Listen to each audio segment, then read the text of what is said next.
जय श्री कृष्ण। प्रिय दर्शकों, भगवान का भजन करना बहुत सरल बात है और बड़ी कठिन बात भी है।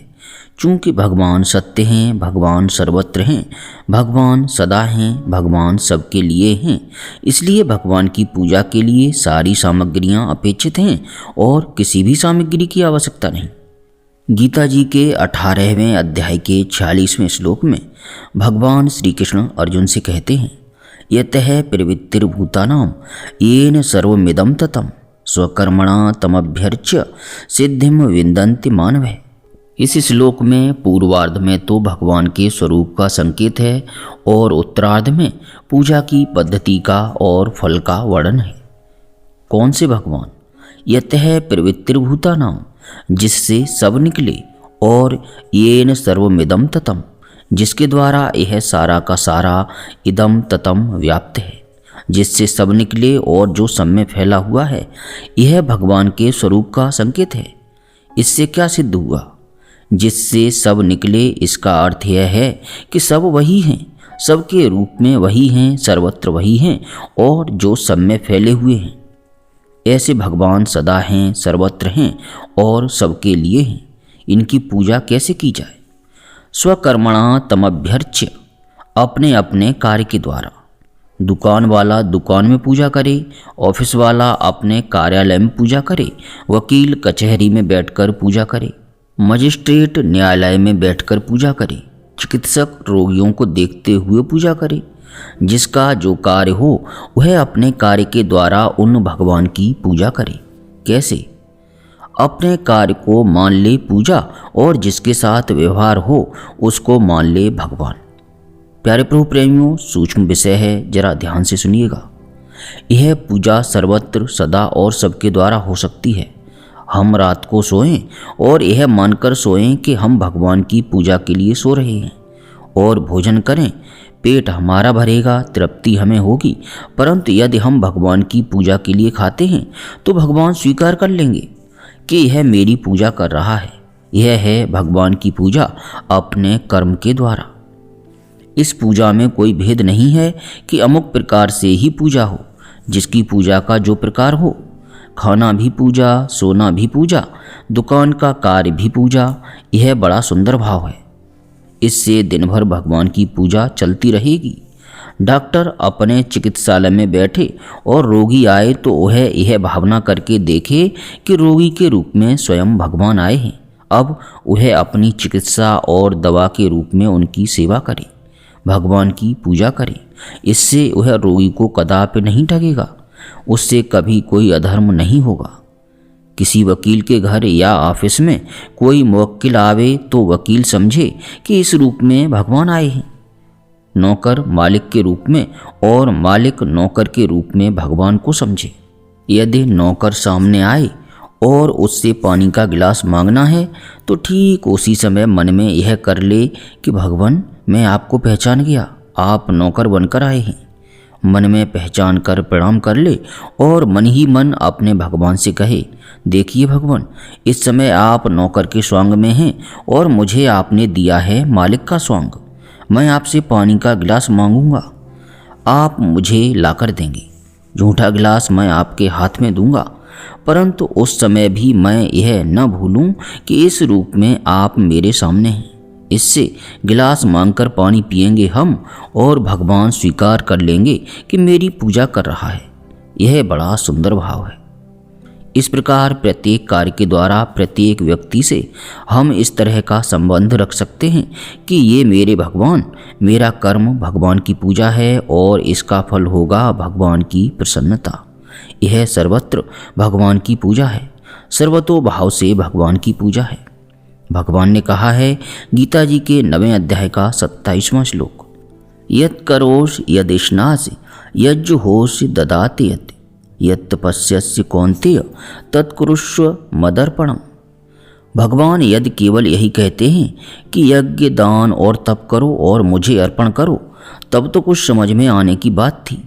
परंतु यत् करोष और यदिष्णासि, जो कुछ करो और खाओ वह मुझे अर्पण करो, यह विचित्र बात है। खाना तो पेट को अर्पण हो रहा है, यह सीधी बात है। हम गिलास हाथ में ले लेते हैं, स्वाद लेती है जीभ, पुष्टि होती है शरीर की, पचाता है पेट। भगवान कहाँ रहते हैं? परंतु भगवान कहते हैं कि मुझे अर्पण करो, खाओ तुम और अर्पण करो मुझे। इसका अर्थ क्या है? इसका स्थूल रूप से अर्थ है कि भगवान की पूजा के लिए खाना। प्रिय साधकों, ध्यान दीजिएगा, स्थूल रूप यह है कि हमें मानव शरीर प्राप्त हुआ है भजन के लिए। भजन मानव शरीर का मुख्य कार्य है। भजन के लिए शरीर की आवश्यकता है और शरीर की रक्षा के लिए आहार की आवश्यकता है। आहार लेते हैं शरीर की रक्षा के लिए और शरीर की रक्षा भोग के लिए नहीं, अपितु भगवत भजन के लिए है। हम जो खाते हैं वह भगवत भजन के लिए, भगवान के लिए। प्रिय भक्तों, अपने यहाँ एक चीज़ है और यह बहुत समझ लेने की बात है कि जहाँ भगवान के लिए हमारे कार्य होंगे, भोजन, वसन, पहनना, ओढ़ना, खाना पीना, सोना जागना, वहाँ स्वाभाविक ही वे कार्य भगवान के अनुकूल होंगे। यह नियम है। 2 और 2 बराबर 4 वाली यह बात है। हम यदि बुद्धिमान और ईमानदार नौकर हैं किसी मालिक के, अथवा हम बुद्धिमान और ईमानदार अतिथि का सेवन करने वाले हैं, तो स्वाभाविक ही उस मालिक के अथवा उस अतिथि के रुचि के अनुसार कार्य करेंगे। यदि घर में कोई अच्छा सामान्य अतिथि आ जाए तो हम पहले उनके नौकरों से पता लगाएंगे कि साहब क्या खाया करते हैं, ये ठंडे जल से स्नान करते हैं या गर्म जल से, इनकी किस किस बात में रुचि है। कहने का तात्पर्य हमारा जो भी कर्म होगा वह उनकी प्रसन्नता के लिए ही होगा, इसलिए वह उनके अनुकूल होगा। इसी प्रकार जब हम खाना खाएंगे भगवान के लिए कपड़ा पहनेंगे, दुकान करेंगे, भगवान के लिए हम घर का कार्य करेंगे, तो समस्त कार्य अपने आप भगवान के अनुकूल हो जाएंगे। और भगवान के अनुकूल कार्य का नाम है साधन, उसी का नाम है धर्म और उसी का नाम है भगवत पूजा। अब भोजन करने पर विचार करते हैं। प्यारे भक्तों, एक आदमी खाता है स्वाद के लिए, अमुक में स्वाद है इसलिए। स्वाद तो सभी में होता है, परंतु हमारी जिह्वा के अनुकूल है या नहीं। जीभ के स्वाद के लिए जो खाते हैं वे कुपथ्य कर बैठते हैं। डॉक्टर वैद्य के सलाह पर भी जीभ के बस में होकर जो चाहे खा जाते हैं। एक आदमी खाता है कि शरीर में बल बढ़े तो हम संसार में समर्थ होकर शत्रुओं को मारें। हिंसा के लिए भी खाता है, शरीर का बल बढ़े और हम संसार के भोगों का उपभोग करें। ऐसा व्यक्ति भोग के लिए खाता है, शौकीनी के लिए खाता है। उसके लिए अगर वैसी थाली नहीं होगी तो वह फेंक देगा। उसका व्यवहार प्रदर्शन होता है, ऐसा बर्तन हो, ऐसी चौकी हो, ऐसा गिलास हो, रोटी का रंग ऐसा हो, सब्जी में इस प्रकार की रंगत आ जाए आदि। ये सब भी खाते हैं। और कुछ मूर्ख लोग बीमारी के लिए भी खाते हैं। वे बिना मतलब ठूंसे चले जाते हैं और बीमार हो जाते हैं, मूर्खता से खाते हैं। परंतु जो भगवान के लिए खाएगा वह इनमें से एक काम भी नहीं करेगा। वह देखेगा कि कौन सा आहार सात्विक है, किस आहार से हमारी बुद्धि शुद्ध होगी, हमारे मन की उत्तेजना शांत होगी, हमारे मन के विकार मिटेंगे और हमारी बुद्धि भगवान की ओर प्रेरित होगी। इस प्रकार का सात्विक विशुद्ध भोजन करेंगे तो न देखेंगे स्वाद, न देखेंगे बाहरी रंग रोगन, वे देखेंगे केवल उसका सात्विकपन और भगवान के अनुकूल होना। इसी प्रकार कपड़े पहनने में हेतु होता है। शौकीनी के लिए पहनना अलग, दिखावे के लिए पहनना अलग, लोगों पर रौब दिखाने के लिए पहनना अलग, सुंदरता के लिए पहनना अलग। वस्त्रों को धारण करने में अलग अलग कारण होता है। कोई भगवान के लिए पहनता है, वह भगवान के अनुकूल पहनेगा कि उसमें सादगी हो, हिंसा वाला न हो, कम खर्च वाला हो, दिखावे वाला न हो, दूसरों के मन में विकार पैदा करने वाला न हो। कुछ मनुष्य इस प्रकार के भड़कीले बने रहते हैं कि दूसरे के मन में विकार पैदा कर देते हैं, वासना पैदा कर देते हैं। वह अपने तो डूबता ही है, दूसरे को भी डूब देता है। संसार में इस प्रकार से रहे कि उसे देखकर सबके अंदर सादगी, सात्विकता, सरलता और सरसता पैदा हो। कुछ ऐसा भयानक रूप रखते हैं कि लोग उसे देखकर ही डर जाएं। इस प्रकार का काला कपड़ा पहनकर आता है कि लोग डर जाते हैं, उसे खूंखार समझते हैं। लेकिन जो भगवान के लिए कपड़ा पहनता है उसका कपड़ा पहनना भी विलक्षण होता है। भगवान के लिए शरीर धारण करे, भगवान के लिए खाए, भगवान के लिए कपड़े पहने, भगवान के लिए सोए। जो भगवान के लिए व्यापार करेगा वह कभी चोरी नहीं करेगा। यदि आज सारे अधिकारी और सारे व्यापारी शुद्ध हो जाएं, यदि भगवान के लिए कार्य करने लगें, तो न फिर कभी चोर बाजारी हो और न ही घूसखोरी हो। दोनों ही आज मिट जाएं। परंतु हमारा मन तो यह है कि येन केन प्रकारेण धन मिले। कैसे मिले? किसी ने बताया कि देवी जी की उपासना करो तब मिलेगा। कुछ दिन उपासना करने पर नहीं मिला तो देवी जी को उठाकर रख दिए और भैरव की उपासना करने लगे। फिर नहीं मिला तो किसी ने बताया इससे काम नहीं होगा, भगवान वासुदेव का भजन करो। फिर वासुदेव को भजने लगे। जिसको पैसा चाहिए वह पैसा कैसे आएगा यह नहीं देखेगा, परंतु जिसको भगवान चाहिए वह देखेगा कि पैसा भगवान के लिए है तो इस प्रकार आवे जो भगवान के अनुकूल हो, तब तो वह पैसा पैसा है, अन्यथा नरक का साधन है। फिर वह अनुकूल हो जाएगा। भगवान के अनुकूल हमारे कार्य होने लगेंगे। इससे हमारे कार्यों में विशुद्धि अपने आप आ जाएगी, स्वाभाविक ही पूरे रहन सहन में। यह चीज पहले थी, अब नहीं है। प्राचीन काल में गर्भाधान से लेकर पूरे जीवन की क्रियाओं का नियम ऐसा था कि भगवानमय जीवन बने। बालक को गुरुकुल भेजा जाता था इसलिए कि वह ब्रह्म प्राप्ति के योग्य बने। गुरुकुल का सेवन इसीलिए था, इसलिए नहीं कि यह अर्थजनित विद्या है या नहीं। प्यारे प्रभु प्रेमियों, अर्थ का विरोध नहीं है यदि वह धर्म के अनुकूल हो। यदि मोक्ष प्राप्त कराने वाला कर्म हो तो उसका विरोध कदापि नहीं है। एक साधक ने भाई जी से प्रश्न किया कि क्या काम के द्वारा भी भगवत प्राप्ति होती है? भाई जी बोले, हम तो समझते हैं कि होती है, परंतु वह काम यदि धर्म नियंत्रित हो और काम का लक्ष्य मोक्ष हो तब। गीता जी के 7वें अध्याय के 11वें श्लोक में भगवान ने कहा है, धर्मा विरुद्धो भूतेषु कामो वस्मे भरतर्षभ। जो धर्म से अविरुद्ध काम है वह मैं हूँ। भगवान ने यह नहीं कहा कि वह मुझे प्राप्त होगा, उन्होंने कहा वह मैं हूँ। धर्म से अविरुद्ध काम मैं हूँ। भगवान की प्राप्ति सभी से होती है यदि वह भगवान के लिए हो तब। स्वकर्मणा तमभ्यर्च्य सिद्धिम विन्दति मानवः। अपने कर्म के द्वारा भगवान को पूजकर हम भगवान को प्राप्त कर सकते हैं। प्रिय भक्तों, यह ध्यान रखना चाहिए कि किसी भी भाषा में कोई भी बात कही जाए वह कही जाएगी एक ही भगवान की। सत्य एक है। दूसरी बात, हम किसी भी रस की बात करें वह रस आता है रस रूप भगवान से ही और कहीं से नहीं। तीसरी बात, हम भगवान को अपने पास यहाँ खड़ा देखने की बात कहें, इसका अर्थ यह न समझें कि यहीं खड़े हुए की बात हम कह रहे हैं। जो विश्वव्यापी है और जिसमें सारा विश्व है वही यहाँ खड़ा है, हम उसी की बात कह रहे हैं। इसलिए इस झगड़े में कभी नहीं पड़ना चाहिए कि ब्रह्म की बात दूसरी और श्री कृष्ण की बात दूसरी है।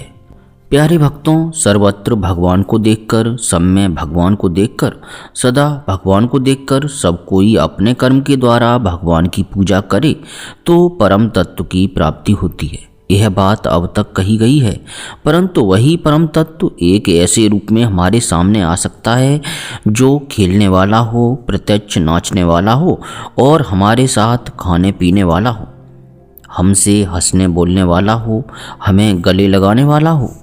मैं ही नहीं, जो स्वयं कहता हो कि तुम हमारे हो और जो मेरी ही तरह लालायित हो मिलने के लिए।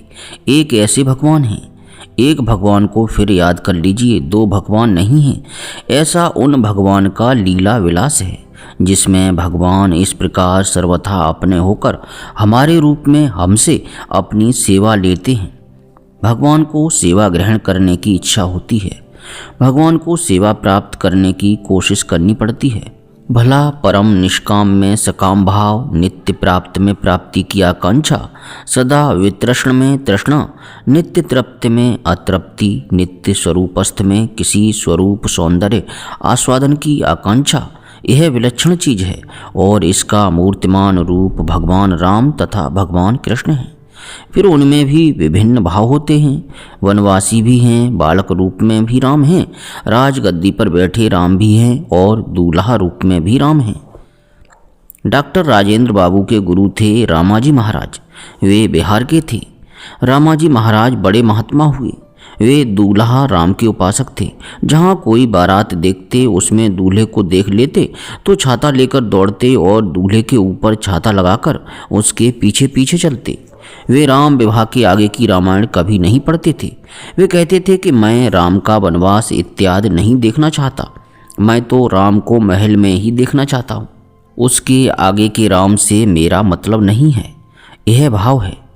काकभुसुंडी जी कहते हैं कि मुझे तो भगवान का बालक रूप ही प्रिय है। दूसरे राम की कथा कहते रहेंगे परंतु अपने सामने बाल रूप राम ही नाचते हैं। इतने बड़े ज्ञानी काकभुसुंडी जी से जब पूछा गया कि आप कौवा ही क्यों बने रहना चाहते हैं, उन्होंने उत्तर दिया कि इस कौवा शरीर के रूप में ही बाल रूप राम मुझसे खेलते हैं, इसलिए मुझे कौवा बना रहना ही अच्छा है। मुझे नहीं चाहिए देवताओं का वेश। यह भावना है। प्रिय साधकों, एक प्रयागदास जी महात्मा थे। वे बड़े भक्त थे और अपने को जानकी जी का भाई मानते थे। वे कहते हैं, आम के नीचे खाट बिछी है, खाट के नीचे करवा, प्रयागदास अलमस्ता सोए राम लला के सरवा। आम के नीचे खाट बिछी है और उस पर राम लला के साले प्रयागदास अलमस्त होकर सो रहे हैं। वे बड़े भारी महात्मा रहे। वे अयोध्या में पानी नहीं पीते थे। भाव है ना। लोग कहेंगे कि वे अज्ञानी थे, उन्होंने भगवान में भेद मान लिया। वे अज्ञानी तो नहीं थे, उनको तो स्वयं जानकी जी और भगवान राम ने प्रकट होकर दर्शन दिए हैं। इस प्रकार विभिन्न विभिन्न भावों के द्वारा भगवान पूजा ग्रहण करते हैं। जो जिस प्रकार से चाहते हैं, यह भगवान का विचित्र रूप है। काम से, क्रोध से, लोभ से, मोह से, ममता से, आसक्ति से, वासना से भी भगवान की पूजा हो सकती है। इसका कोई यह अर्थ न समझे कि मैं कामदेव का समर्थन कर रहा हूँ। हमारे अंदर तो है यह सच्ची बात, परंतु मैं समर्थन नहीं कर रहा हूँ। यह है बड़ी बुरी चीज़, बड़ी गंदी चीज़ जो सर्वथा त्याज्य है। परंतु उपरोक्त सभी चीज़ें यदि भगवान के संपर्क में आ जाएं तो धन्य हो जाती हैं। भगवत प्रेम की कामना जग उठे, इतना वह काम छलके कि उसमें जगत के सारे कामनाओं की ज्वाला जल जाए। भगवत प्रेम की ज्वाला में, उस आग की लपट में जगत की समस्त कामनाएं विध्वंस हो जाएं। यह कितना सुंदर काम है। भगवान से न लगने वाले अपने मन पर क्रोध आए। भगवान के दर्शन का, भगवान के श्रवण का, भगवान के प्रेम का निरंतर लोभ जागता रहे। जितना यह सब मिले उतना ही थोड़ा प्रतीत हो। भगवान में यशोदा मैया की तरह प्रेम हो जाए, महाराज दशरथ की तरह मोह हो जाए। यह बड़ा अच्छा है, यह बड़ी सुंदर बात है। ऐसे जो लोग होते हैं वे भगवान से यह नहीं कहते कि मुझको अनासक्त बना दो, हमको वैराग्य दे दो। भगवान के प्रेम में जो सर्वथा अपने को समर्पण कर देता है उसकी इस प्रकार की भावना होती है। उसी का नाम गोपी है। यह याद रखिएगा कि गोपी किसी स्त्री का नाम नहीं है। जो भगवत रस का रसिक है, जिसका मन केवल भगवत रस के लिए ही लालसा करता है निरंतर, जिसके सामने दूसरा कोई रस रहा ही नहीं, वह भगवत रस रसिक, वह भगवत रस भिज्ञ, वह भगवत रसाकांक्षी, वह भगवत रस ग्राही कभी नहीं कहता कि मेरा मनोनाश हो जाए। वह आक्षेप नहीं लगाता है। प्यारे भक्तों, वेदांत कहता है कि मनोनाश होना चाहिए, योग कहता है कि चित्त वृत्ति का निरोध होना चाहिए, परंतु भगवत प्रेमी क्या कहता है? एक गोपी कहती है, नहीं चाहती मनोनाश मैं, नहीं चाहती चित्त निरोध, श्याम सिंधु में सुर शरबत नित, वृत्ति प्रवाहित हो अविरोध। प्यारे भक्तों, किसी प्रकार की त्रुटि के लिए क्षमा चाहते हुए आप सभी से अनुरोध है कि अपने हृदय में अपने इष्ट देव का स्मरण करते हुए अब प्रेम से बोलिए, हरे कृष्ण कृष्ण कृष्ण हरे हरे, हरे राम राम राम हरे हरे।